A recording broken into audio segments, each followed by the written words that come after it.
I'm going to try to share a video. Hopefully we can hear it.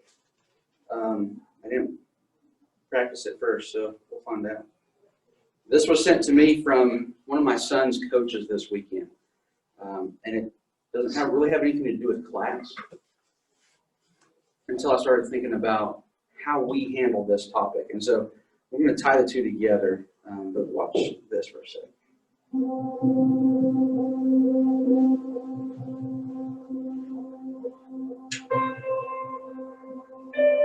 The thing about time is that it comes and goes. Tomorrow will make today a distant memory, and as quick as you were here, you'll be gone. What's in front of you is an opportunity to make right now something you'll never forget. You have the ability to write history, to create a story that will live with you forever. Think back to all the days leading up to today, all the training, the hours of preparation, the pain you felt. They have brought you to this moment. They are the armor that you wear. Right now is about execution. It's about taking all those hours and turning them into the best version of yourself. Today is about being better than you ever dreamed you could be. These are the moments you live for.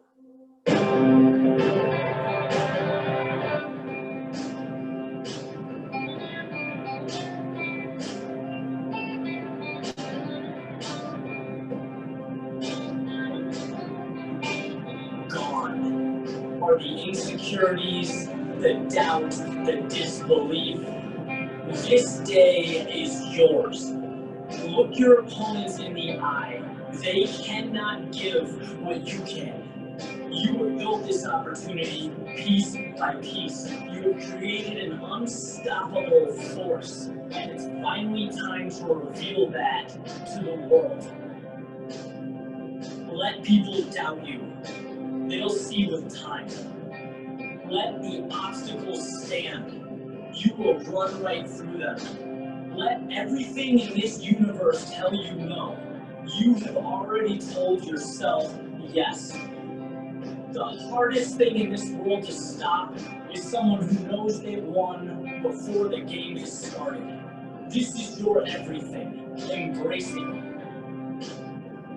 Make it so that you never forget today. I'm going to stop it right there. Even if you're not an athlete, you don't play sports, you don't like watching sports, but if you listen to the words that were in there that he was talking about, what'd you notice? Novak Djokovic looked like a baby. What's that? Go ahead. Does Novak Djokovic look like a baby? Yeah, someone with a lot of skill and some hard work can make some other people look kind of foolish. Seemed a lot of like me. Wasn't necessarily like the team aspect of it. I felt like Okay. it's all about individual. So there's some focus on your effort. If you take away the video clips, which were, some individual efforts, but if you listen to the words being spoken to a team of people, make this your day. You've worked hard for this, because we realize we know that none of those individual efforts happen without the rest of the team had done their stuff, except for maybe the tennis play. Well, the tennis play they showed was Federer. Yeah. Djokovic was a little before that. What else do you think? I think I get where your comparison's coming from. What's that? How you're going to tie it together with X. How do you think? I don't want to spoil the secret. Well, go ahead. I'd rather just Transition us in. Well, I mean, just from my perspective, like in regards to, and I'm an open book, I'm extremely loquacious, so I apologize for that, guys, because none of you in here know who I am. But like I said, I'm an open book, so my knowledge of like actual scripture is lacking. I mean, I know a little bit just because I have a photographic memory, but whatever. But I think you're just going to tie it into how it's not just yourself in regards to your relationship and your attitude towards your relationship with Christ, with God, and with the community of the church in general, how it requires a system that's working together, and all those parts must be moving in the proper direction. They must be, I don't want to say the word like oil, but pretty much like grease the wheel in essence, in order for that machine to run properly. So if you're not in the right state of mind personally, like if you're not focused on what you need to be focused on, and you're not surrounding yourself with individuals who have that similar mindset, then you will not be able to achieve success that it showed in the situation. That's kind of exactly where we're going. I told you this was sent from one of my son's coaches, and it was actually my youngest son, so 8 years old. Yeah, it's kind of intense for an 8-year-old soccer team. And that's what we were thinking this whole week. The coach was very intense this whole week. They were playing a really tough team, and it's the first year for them to actually have placings. So it's not just play for fun, but it's actually you're going to get ranked for second and third in this little 8-year-old league. Yeah, and we usually have one practice a week for 1 hour. This week, his team had 3 practices. And we're like, what in the world? He's taking it to the next level really fast and really hard. But the idea kind of came to me is, in the athletic world, and at 8 years old, we're just starting to get into that with him. But there's some intense preparation that goes into everything. And we see this in other fields. It's not just athletics. We see this in college and career stuff, right? Some really intense preparation that gets you into maybe a field that you're going to work into, some practice and some training and some building up so that you can do the best that you're going to do. Resourcing and networking with people, so that you can work together and you do the best job that you can do. And I started thinking, do we do that with our spiritual lives? Do we do that with the message of the gospel? Do we go into strict training like Paul would talk about, where he says, I beat my body so that I can control it, and go into this spiritual workouts. When we read through Acts, what we see is a church that is powerful. I mean, it's powered by the Holy Spirit, but it's a church that's working together. It's a church that is taking care of one another, even in the midst of persecution, right? And so, my thought as I saw this, and as I was thinking about teaching class on Sunday morning, the two kind of coming together is, do we put that much effort and care and even celebration, a pump-up message before a game, or an encouraging word from Scripture before we go out and live our life? What if we looked at our spiritual life the way that some athletes look at an 8-year-old soccer game, right? If we took it to that level. And that's what we're going to look at today as Saul becomes Paul and begins preaching and has this message that he wants to share. And that's going to tie into what we're doing. But let me begin with this question. If you had a message for a friend and to share that message with them would change their lives, would change their future, would give them a better future. But also to share that message may cost you your life. Would you share it? Would you speak? What would you do?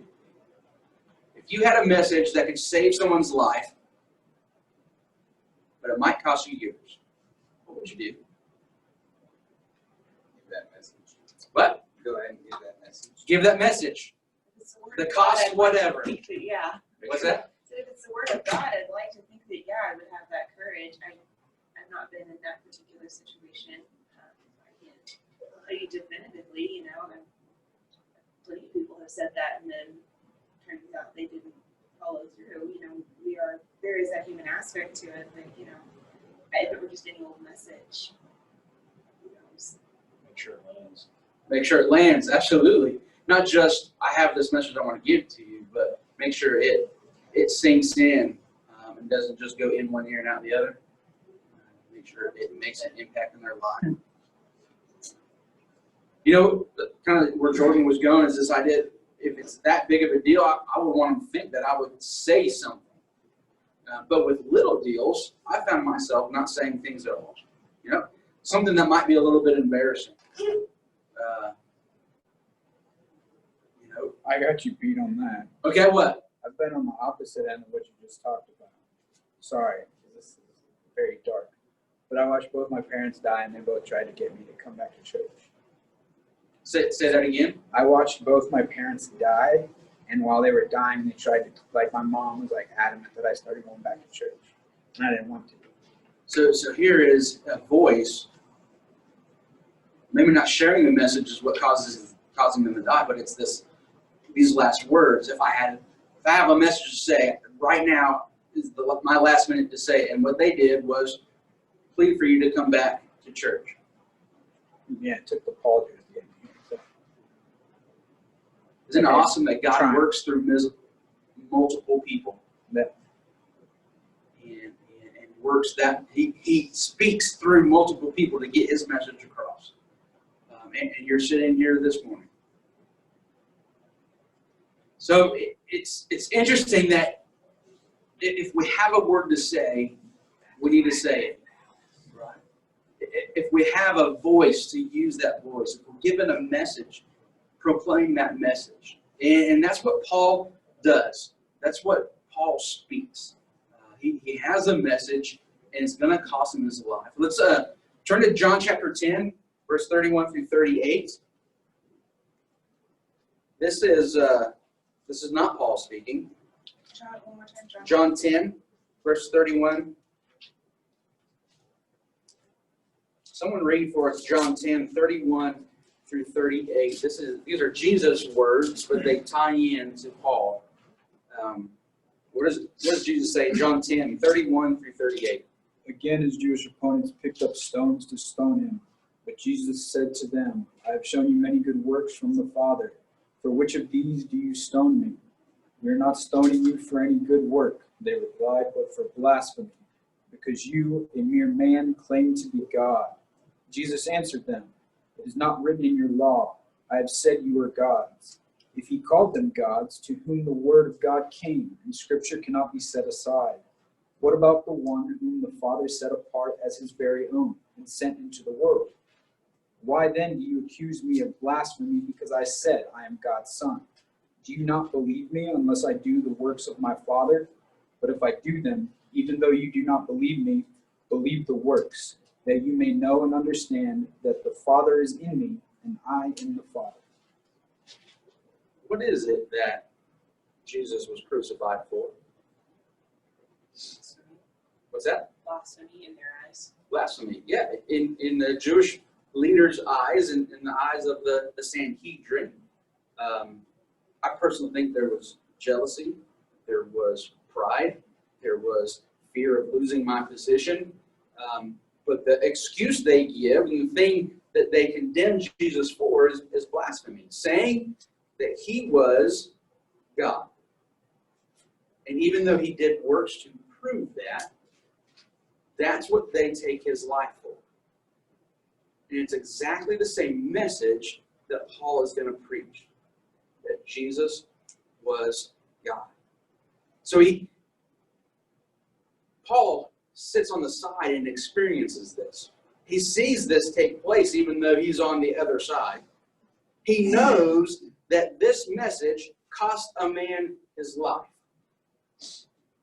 But it's a message I've got to tell too now, right? And so he begins to share that exact same message, even though he saw it take Jesus' life. And it's going to eventually be the thing that takes his life. It's this message about Jesus being the Son of God. Let's go to Acts chapter 9 now. We're going to start Acts 9, verse 19, kind of the second part of that verse. It's broken up into paragraphs. But Acts chapter 9, verse 19 through 21 says this. For some days, of course, this is after Saul had traveled down the road to Damascus. and had an experience with Jesus, and Jesus blinded him and spoke to him. He became a follower of Christ, through that experience, and he's been now sharing about Jesus to this point.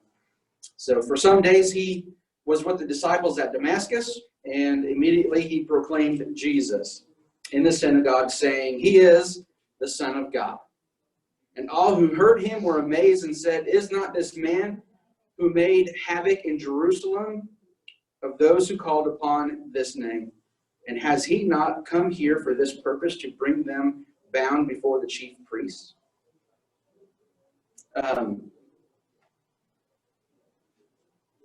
Starting off in verse 20. For some days he was with the disciples, and immediately he did what? What's that? Went to the synagogue to preach. Went to the synagogue to share a message. If you had a message that you wanted to share, but it would cost you your life, would you go to the most public place? Or would you start with small conversations in the streets? There's a lot of noise around us, and so I can talk to you about, you know Jesus loves you. You know Jesus is the Son of God. But that's not what Paul does. Where does Paul go? Straight to the crowds. Straight into the synagogue. The same places Jesus preached. With the same message Jesus shared. To the same people who killed Jesus. He began teaching about Jesus being the Son of God. See, it's important to note in Galatians chapter 1, verses 11 and 12, Paul says, "I shared this message first to the Jews and then to the Gentiles." And that's exactly what we see him doing in Acts chapter 9. He's going to the synagogues, and pretty soon he's going to be run out of the synagogues, and he's going to go share it with those where there's some fertile ground. But he begins with the same places Jesus began. He begins with those who confess a faith in God, who are given the scriptures. That's where he begins. And it says he does this immediately. There's some promptness, there's some urgency to this message that he has to share. And he wants to share it immediately. So Paul proclaims that Jesus is God. 1 Corinthians chapter 2 and verse 2, Paul has this really cool statement. Someone turn there and read that for us. 1 Corinthians 2 and verse 2.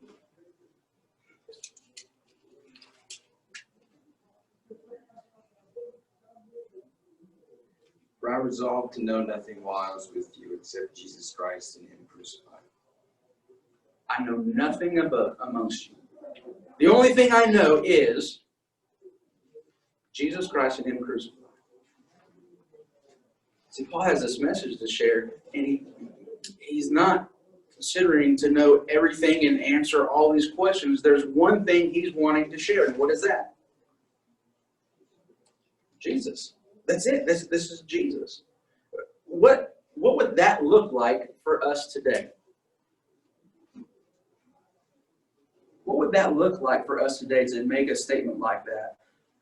I claim to not know anything among you except Jesus and him crucified. The gospel story. What verse was it again? That was 1 Corinthians 2:2. Don't hate me, but I think it would look just like what happened on that stupid Netflix show, Which one? Messiah. Okay, what do you mean by that? Well, supposedly there's Jesus reincarnated, and he comes back and he goes to Texas and saves his girl from a tornado. And everyone gets on Instagram and is like, why is he helping this ugly Southern girl? He's not real. And then he goes to DC and performs a supposed miracle. And everyone sees it and they're still like, no, he's not. Everyone's on social media just being like, no one would believe anything.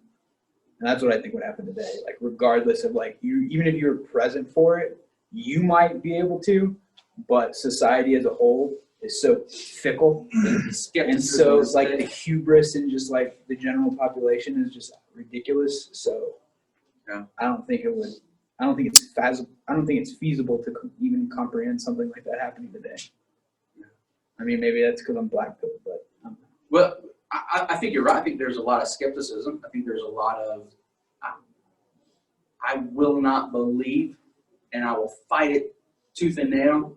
But again, we look at Paul, last week and the week before, who was fighting the faith, the way of following Jesus, to every ounce of his body, ripping people out of homes, and the word was ravaging the church, which describes, I mentioned, describes the way wild beasts tear apart their prey. That's the word Luke uses to describe the way that Paul was treating the church. And yet now he's the one preaching the message that Jesus is God. And there, I think there's a reason why things aren't happening the way, Jesus isn't walking amongst us right now, but he's given all of us this mission to proclaim the message. And as we go to work, not as a big world-changing sign, but as an individual, as I go throughout my life, as I go throughout conversations and relationships that I have, what does it look like for me to say, I know nothing but Jesus Christ? Because here's what I've noticed myself as I was preparing this lesson this week. The topics of conversation and the things that I talked about this week, fantasy football, was my kids' soccer matches, was the food we're getting, was the frustration with politics, was my desire not to have to wear a mask and how it fogs up my glasses, and what tricks of the trade there are that you can do so your glasses don't fog up. Though, things like that were where my conversations were. And I came across as to have this knowledge of these things. But what Paul said is, I know nothing amongst you except Christ and him crucified.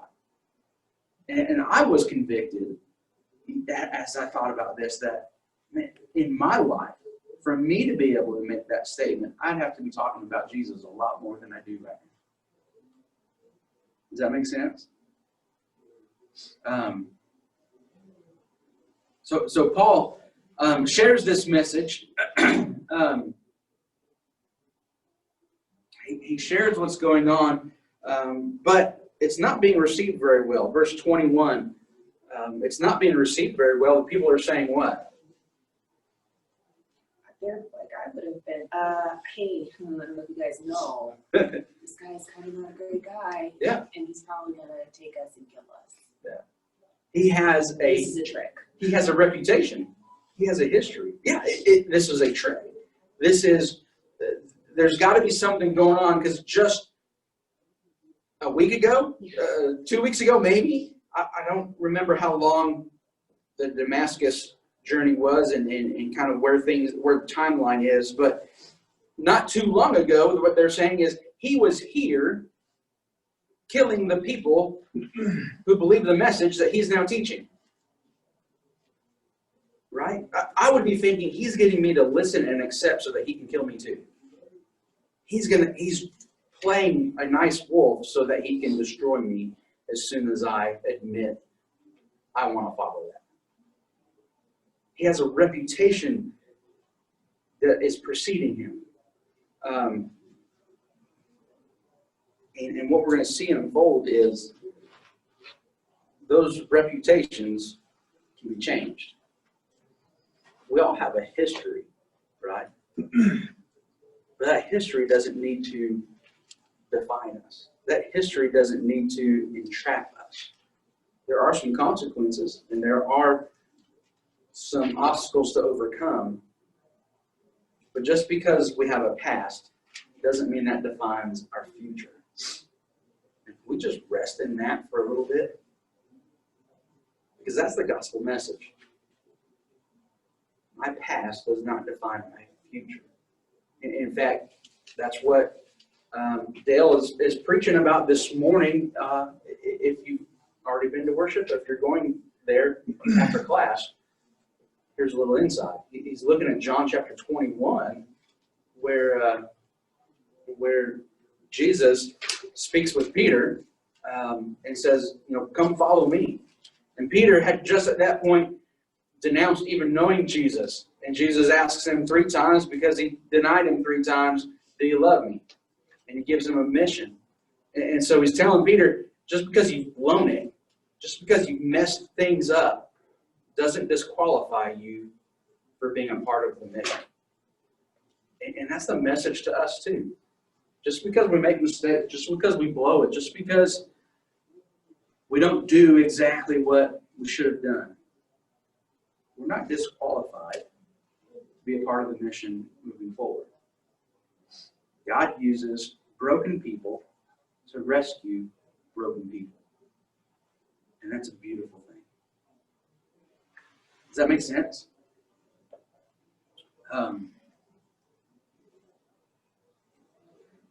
I think part of what strikes me in the reading here is that it does talk about as soon as he was converted, that he began preaching. And it kind of makes me think about church now. A lot of times people feel like they need to have a lot of background in the church, or a lot of either have been raised up in the church, or they need to have studied the Bible. They need to have a degree in the Bible or something to go out and preach it. And this is essentially saying as soon as he was converted that he started preaching. Yeah, this is, as soon as he was given the mission, he went off with it. Now we do need to understand, last week we looked at Paul and his conversion. At least I think that's what was talked about last week. I wasn't here. But Paul kind of gets an instant downloaded version of the gospel, right? Paul receives the message straight from Jesus miraculously, and so he's given a little bit of a push forward. But Trent, I think you're right. We a lot of times think that when I'm converted, when I begin believing, I've now got to grow. I've got to study. I don't know enough to teach anybody, and so I've got a lot of work to do when really you've got what you needed to become a follower of Christ. And that's all that's being asked for you to share. Why do you follow Christ? And really, those moments leading up to and at your conversion and right after are your most on fire and powerful moments. I can remember as a young 9-year-old being baptized and going through studies with my dad and with a couple other men at the church at the time. And I remember being nervous about being baptized in front of a congregation. I did not want to be up in front of people. And now I'm up in front of people a lot. How funny does God work? I did not want to be in front of everybody's eyes looking at me, staring at me. My dad asking me a question and I've got to respond to it. And I'm a middle schooler whose voice is changing anyways. And that's a very awkward moment. And but I also remember being baptized, coming up out of the water, being surrounded by some people who loved and cared about me and who took a moment to pray over me. And I remember the feeling at that moment that there was nothing I couldn't do. I was on fire and I was ready to conquer the world for Jesus. And eventually through life happens and that begins to fade a little bit. And I think that's what this video was about. That's what looking at Paul is about. Is regaining that power and that passion and take today as if it's the last day. As if it's your dying bed and this person that I love, I just want them to know that they're loved and to fall in love with Christ themselves. There's a book I read called Outliers. It talks about how you get to be like a professional, one of the best. There's like Beethoven and everyone. When they have this rule, essentially you need 10,000 hours of practice to be like amazing. Because a lot of people there's different stuff. We talked about Beethoven writing at 9 years old, but nobody goes back and looks at how bad the symphony was. Yeah. And when I was reading that, it really made me think of Paul and how important he is to the apostles, because he's the only one that, like, we can extrapolate from what's said that he had that experience, because we know he was being groomed for the same future. Like, he had all these skills and all this practice, and that's why it makes a lot of sense to me. Like, the second he accepted this message, he went straight to the crowd, and he's like, I'm going to do this. Like, I'm a professional at this point. His experience had already made him ready. He practiced with the wrong message, with the old message, but, so he knew what to do. I think that's, like, with that video, it kind of translates to us. Like, we need that 10,000 hours of practice, whatever. We need to practice, though, because you can see how effective he was, because he already had all those skills, and then the second he got the message, he was able to just run with it. You know what's cool, though? I think that's right. 10,000 hours makes you great at something. But when you have a great message, even if you share it poorly, you're still sharing the best message you can share, right? Words going to do this job. Well, that's where I think that 2 Corinthians, or 1 Corinthians 2:2 comes in. It's like, all I know is Christ. It makes sense because, like, even if he's talking about soccer or fantasy football, if he brings it back to Christ, and somebody keeps his focus on Christ. That's where the Holy Spirit comes in. We forget that we're not in this alone. The Spirit is working not only in us, but also in the other person. And we don't know what is going on in the spiritual realms, and so we trust God with that message, but He's entrusted us to share it. Right? And so there's this beautiful teamwork that's going on, and we improve in that, we grow in that ability, but there's also this idea that even if you do it poorly, the Holy Spirit can make it great. He needs a willing vessel, a tool to be used. And that's what Paul becomes. And Paul begins to share, and it's not easy. We might sometimes think Paul had all this training. Paul had all this development growing up. And so he was ready, and he was ready to be excellent at it, but it wasn't easy, right? And in fact, he was a good preacher, but it wasn't easy, because what's about to happen, what we see in verse 21, is his reputation mocks him and muddies the water, makes it hard. But it goes on from there. So verses 22 through 24 says, but Saul increased all the more in strength and confounded the Jews who lived in Damascus by proving that Jesus was the Christ. When many days had passed, the Jews plotted to kill him, but their plot became known to Saul. They were watching the gates day and night in order to kill him. Paul grows. It says Paul grows, increases more in strength. And this isn't, he's not working out, right? He's not doing exercises and getting into being a buff Paul. This is strength in the Lord. This is spiritual fortitude, the ability to keep going even when things get tough. He speaks to this in several other of his letters. Philippians 4:13, 1 Timothy 1 and verse 12, 2 Timothy 4 and 17, just to name a few of those places where Paul says, be strong in the Lord. It's this strength in God that despite what is taking place around you, you're growing in a strength of the Lord.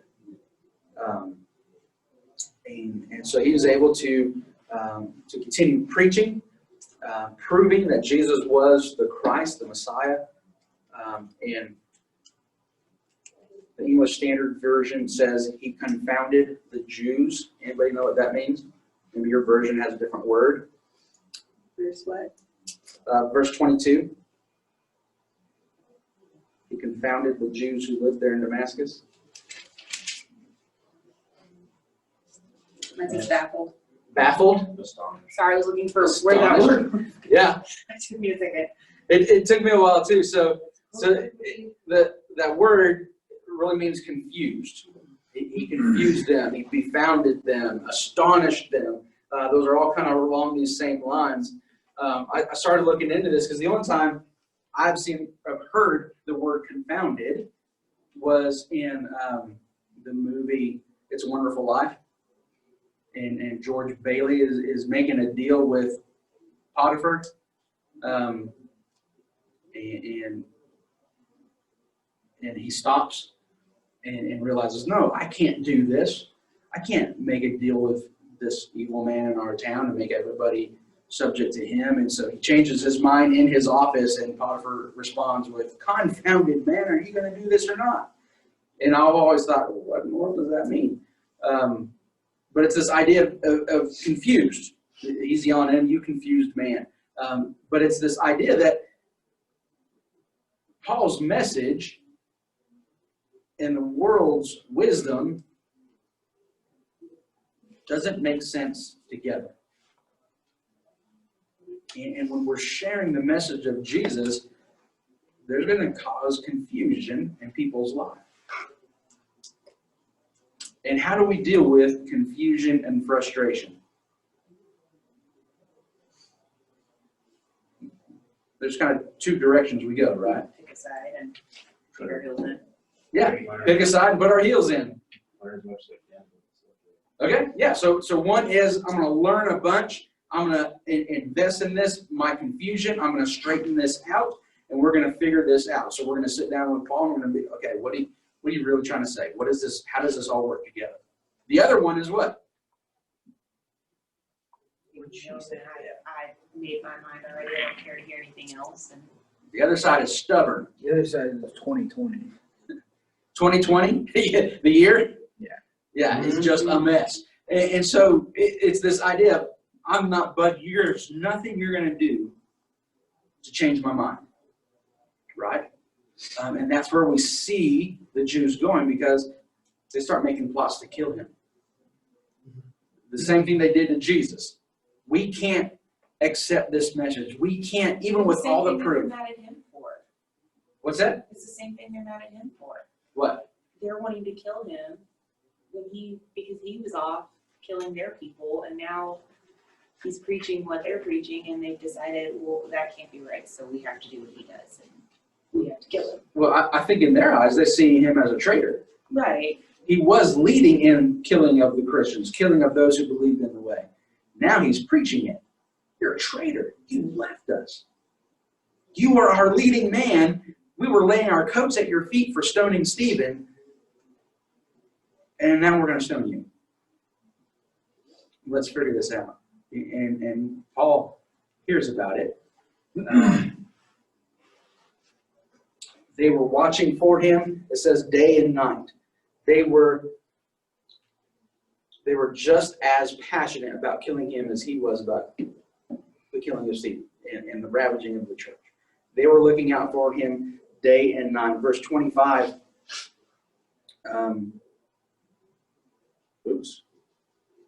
Let's ask this question then. This is 2 Timothy 3, verse 12. It says, indeed, all who desire to live godly in Christ Jesus will suffer persecution. Starting in verse 25, his persecution gets a little bit stronger. He has followers who lower him down in a basket through the wall and help him kind of escape and get out of there because he knows his life is at threat. So we see this message written by Paul to Timothy. Indeed, all who desire to live godly in Christ Jesus will suffer persecution. Paul's writing from experience, but also trying to encourage Timothy to be a messenger, to lead the church. And he says there's going to be persecution though. Just that one verse is not very encouraging. But Isolated is yeah. not. How do we experience persecution today? As far as I know, my life has never been a threat for someone stoning me because I was talking about Jesus. Either I'm not talking about Jesus loud enough and clear enough, or we undergo different persecution today. I said mental mockery or belittling, depending on like how old you are. Yeah. Or I mean, well, you could even face it in the workplace too. Mental mocking, belittling, Political stance. political stance. One of the most interesting ones I heard was like, most people believe in the zombie shit. Okay. Yeah. Hashtag Hashtag. Jesus for Jesus. Alive, the living dead. Okay. That's right. Yeah. Usually nowadays, it's mostly isolation that people, I think that the type of persecution that you feel. And, you know, obviously no one's being stoned in the streets, although it's 2020, give it a second. Please. No. But, you know what I mean, like most of the time it's just you're isolated. You know, people that once were friends with you now have reason to not be friends with you. Or coworkers, like you said, you suddenly have issues in the workplace because they found out that you believe something that they think is completely ludicrous. And it tends to make you feel very alone. And I think that's the biggest type of persecution Christians face That nowadays. isolation, that belittlement. Charles Jacoby, who's not here today, but is a part of our class, and he's in one of the science departments over at Tech, and just recently became a Christian last year. Oh, I know him. And I think. Do you really? I think I He shares and he talks about in his department how he feels. He's all alone, and some of his work is starting to get criticized differently because of, even though it has nothing to do with his faith, but it's, you believe this, so your work can't. And so it's there still is some. A lot of times it's just a silencing of that. But that's here in the U.S. Outside of the U.S., it's a lot different. Like when I grew up, like my parents were, you know, they went to church all the time. That's what I did. And we would go on mission trips. Like we went on a mission trip to China, and like we had to like hide like in the basement of some like hotel because if they found you, like no one knew what would happen.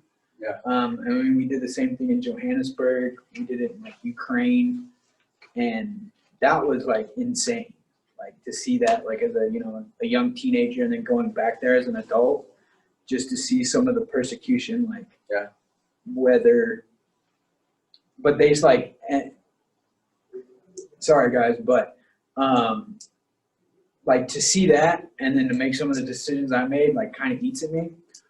But it's still, at the same time, like I still have a little glimmer back, in the back of my head, like seeing people willing to like seeing these gentlemen like in Chengdu, China, like literally risking their lives just to host a Bible service once a week.